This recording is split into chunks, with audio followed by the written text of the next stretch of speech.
Bienvenidos a la Tierra de la Paz. Esto es lo que proclamaban las vallas publicitarias cuando el presidente Donald Trump llegó al complejo turístico egipcio de Sharm el-Sheikh el 13 de octubre de 2025. En una ceremonia a la que asistieron 30 líderes mundiales, el presidente estadounidense aclamó lo que denominó el amanecer histórico de un nuevo Oriente Medio, un alto el fuego negociado por Estados Unidos destinado a poner fin a la devastadora guerra de 2 años en Gaza y traer la paz a la región. Pero mientras los dignatarios celebraban bajo el sol egipcio, a solo unos cientos de kilómetros al norte, entre las ruinas de Gaza había pocos indicios de un amanecer histórico. A pesar de 2 años de combates, Israel no logró eliminar a Hamas, que sigue controlando efectivamente gran parte del enclave. Alrededor de 68.000 palestinos han perdido la vida y el 85% de las infraestructuras de Gaza están en ruinas. El coste de la reconstrucción se estima en unos 70.000 millones de dólares. Incluso con el alto el fuego en vigor, la paz duradera sigue siendo una ilusión. Las fuerzas israelíes siguen ocupando más de la mitad de Gaza y los socios de la coalición de extrema derecha del primer ministro Netanyahu piden abiertamente la reanudación de los combates. Mientras tanto, Israel ha intensificado drásticamente sus operaciones en otro frente, Cisjordania. En agosto, el gobierno aprobó la construcción del muy controvertido asentamiento E1, que el ministro Bezalel Smotrich describió como el entierro de la solución de los 2 estados. Luego, el 23 de octubre, mientras el vicepresidente estadounidense J.D. Vance visitaba Israel, la Knesset aprobó en primera lectura un proyecto de ley para anexionar Cisjordania.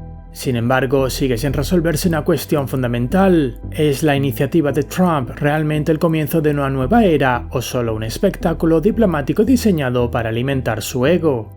¿Tiene la voluntad y la habilidad para mantener bajo control tanto su difícil aliado, Israel, como a Hamas y convertir una frágil tregua en una paz real? Pasemos a averiguarlo.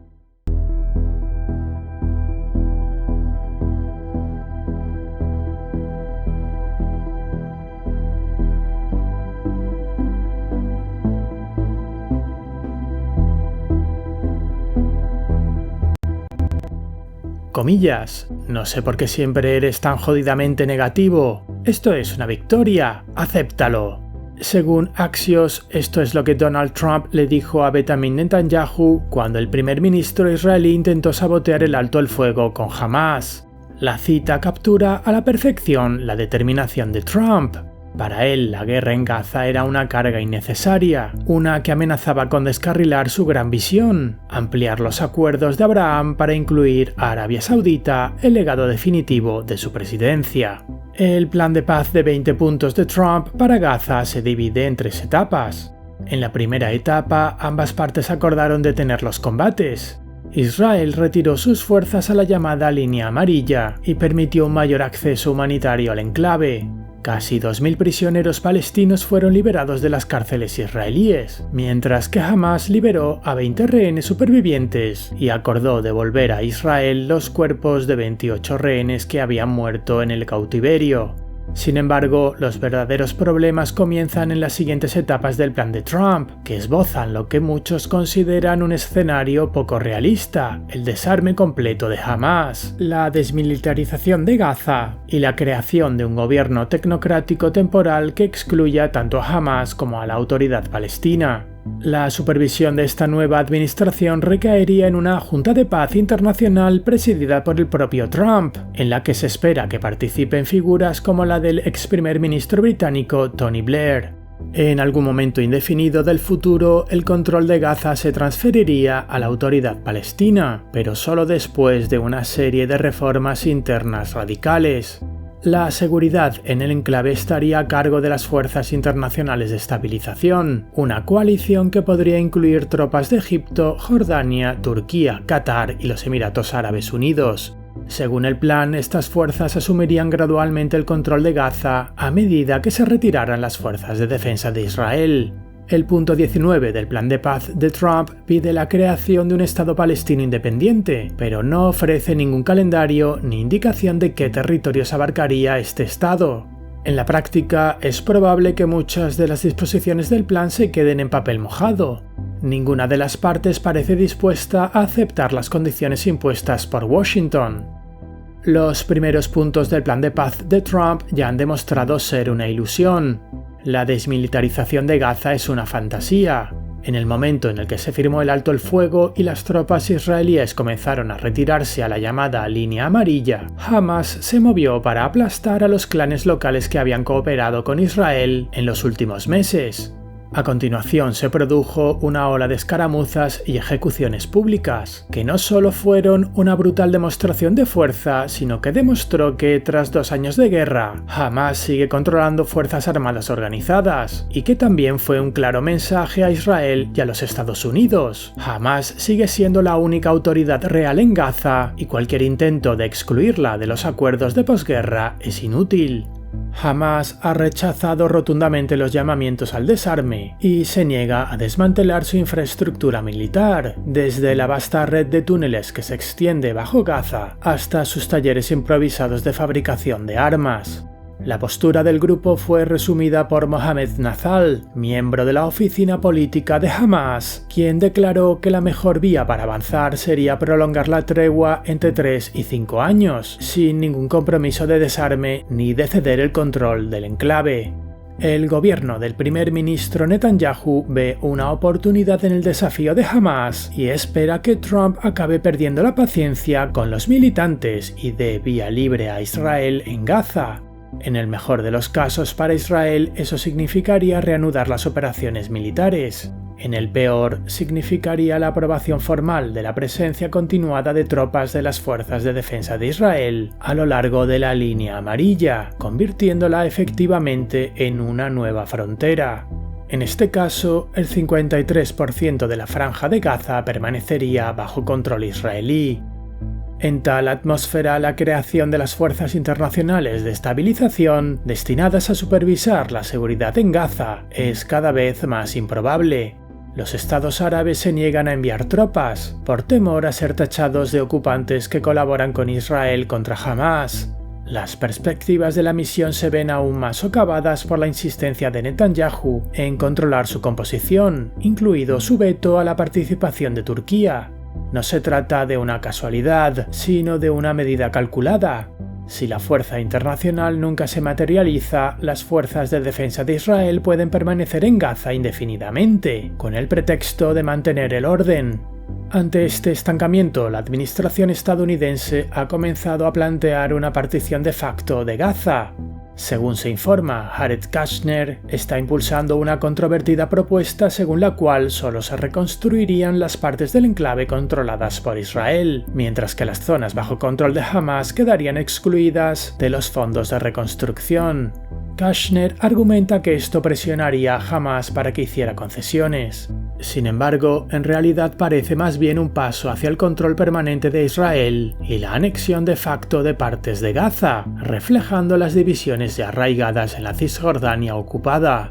Para Benjamín Netanyahu, el alto el fuego es tanto una bendición como una maldición. La liberación de los rehenes impulsó brevemente su popularidad. Las encuestas de octubre incluso mostraban que su coalición se acercaba a una mayoría estable de 65 escaños en la Knesset.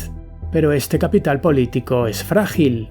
El fin de la guerra significa inevitablemente el comienzo de la rendición de cuentas, algo que el gobierno de Netanyahu está desesperado por evitar. El 22 de octubre, la coalición gobernante bloqueó una moción de la oposición para crear una comisión estatal de investigación sobre los fallos del 7 de octubre de 2023. Mientras tanto, resurgen viejas crisis, como la prolongada disputa sobre el reclutamiento militar de los ultraortodoxos, que casi provocó el colapso de la coalición a mediados de 2025. Así, Benjamín Netanyahu se encuentra atrapado entre Washington y sus propios partidarios de la línea dura. Sus aliados de extrema derecha, Bezalel Smotrich, del Partido Sionismo Religioso, e Itamar Ben-Gvir, de Poder Judío, rechazan el plan de paz de Trump, calificándolo de acto de rendición. Para ellos, el único resultado aceptable es la destrucción total de Hamas. Aunque aún no han abandonado el gobierno, está claro que acabarán presionando para que se renueve la ofensiva en Gaza. sino con una guerra a gran escala, al menos con una operación limitada, como la reocupación del corredor de Netzarim. Netanyahu sabe que romper el alto el fuego provocaría un enfrentamiento importante con Trump, pero debe mantener intacta su coalición. Para apaciguar a los halcones, el gobierno está preparando una ofensiva legislativa para la próxima sesión de invierno de la Knesset, la última antes de las elecciones de 2026. El plan incluye el retorno a la controvertida reforma judicial y, lo que es más importante, los primeros pasos hacia la anexión de las partes de Cisjordania, presentada como una recompensa para sus socios de extrema derecha, tras la tregua de Gaza. Al mismo tiempo, según se informa, Netanyahu está considerando reducir el umbral electoral, una medida táctica para evitar que el partido de Smotrich, que se encuentra cerca del umbral, quede fuera del Parlamento. Por lo tanto, en los próximos meses, Cisjordania podría convertirse en el frente más volátil. Bajo la presión de Bezalel Smotrich, que supervisa la administración civil de los territorios ocupados, el gobierno de Netanyahu ha acelerado drásticamente la expansión de los asentamientos judíos ilegales. Las cifras son alarmantes. Desde octubre de 2023, los colonos israelíes han establecido 114 nuevos asentamientos ilegales. Se han confiscado alrededor de 13.600 acres, unas 5.500 hectáreas de tierra palestina, y la ONU ha registrado más de 3.000 incidentes de violencia por parte de los colonos desde el inicio de la guerra. Incluso mientras los combates en Gaza seguían siendo intensos y los estados europeos amenazaban con reconocer un estado palestino, Israel respondió advirtiendo que anexionaría Cisjordania o Judea y Samaria, como se conoce en el discurso político israelí.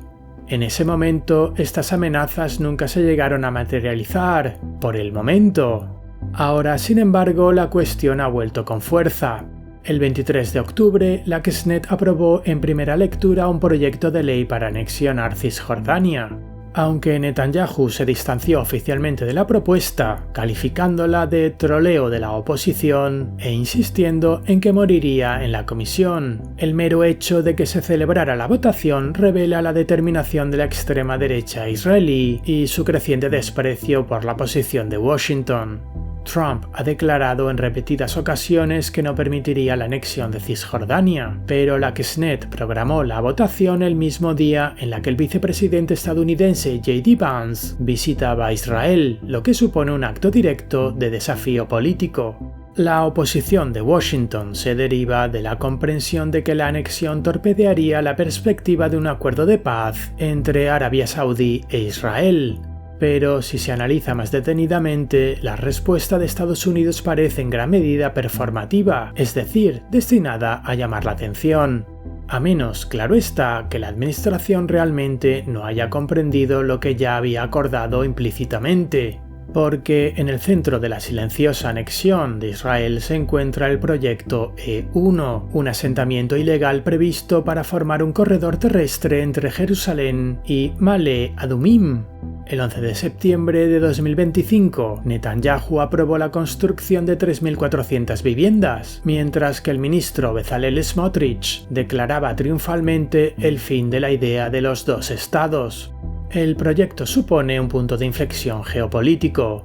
Una vez construido, crearía un territorio israelí continuo desde el centro de Israel hasta el Valle del Jordán, dividiendo Cisjordania en dos y cortando la conexión de Ramallah con Belén, lo que acabaría efectivamente con las esperanzas de un Estado palestino viable. El plan se remonta a la década de 1990 y ha sido bloqueado repetidamente por Washington, hasta ahora. El actual embajador estadounidense, Mike Huckabee, ha señalado que Estados Unidos no se opone al proyecto y que las decisiones sobre el E1 corresponden a Israel. Incluso si el proyecto de ley de anexión de Cisjordania fracasa, como es probable que ocurra en la Knesset, la E1 sigue siendo una anexión de facto, que cambiaría irreversiblemente la realidad política y geográfica de la región. La magnitud de la reciente implicación diplomática de Estados Unidos no tiene precedentes. Washington está haciendo todo lo posible para mantener vivo el alto el fuego. Israel se ha convertido en el destino de una serie de altos funcionarios estadounidenses. Tras la visita de Trump, Jerusalén recibió a Jared Kushner y Steve Witkoff, al vicepresidente J.D. Vance y al secretario de Estado Marco Rubio. La administración estadounidense no confía en Netanyahu, por temor a que rompa el acuerdo bajo la presión de sus socios de coalición. Para evitarlo, Washington ha tomado el control. Estados Unidos envió a 200 soldados a Israel y abrió un centro de coordinación civil-militar en Kiryat Gat para supervisar la aplicación del alto el fuego. Los medios israelíes lo llaman babysitting. Estados Unidos mantiene a Netanyahu bajo su control para evitar que sabotee el gran proyecto de Trump, normalizar las relaciones entre Arabia Saudí e Israel. Según informes estadounidenses, se espera que el príncipe heredero Mohammed bin Salman visite la Casa Blanca el 18 de noviembre, donde sin duda la normalización será el tema principal de la agenda. El alto el fuego en Gaza es sin duda una victoria de relaciones públicas para Donald Trump. El presidente estadounidense quería un espectáculo diplomático y lo consiguió, celebrando un nuevo amanecer bajo los focos en Sharm el-Sheikh. Pero el camino hacia un acuerdo político duradero sigue siendo largo y traicionero, y las posibilidades de que su plan se aplique plenamente son escasas. Las condiciones fundamentales del acuerdo son inaceptables para ambas partes. Hamás no tiene intención de desarmarse ni de renunciar al poder, sino que está consolidando su control sobre Gaza. Por su parte, la coalición gobernante de Israel, impulsada por el militarismo y el expansionismo, se resistirá a cualquier retirada total y continuará con su política de anexión progresiva de Cisjordania. Si Trump realmente quiere resultados y no solo aplausos, tendrá que apretar las tuercas a ambas partes. Tiene la influencia necesaria para hacerlo.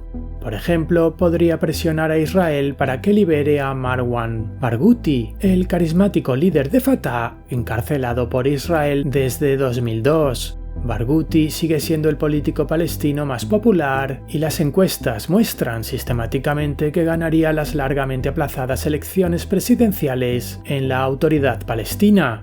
Su liberación podría proporcionar un interlocutor creíble para las conversaciones y un rayo de esperanza para una paz duradera.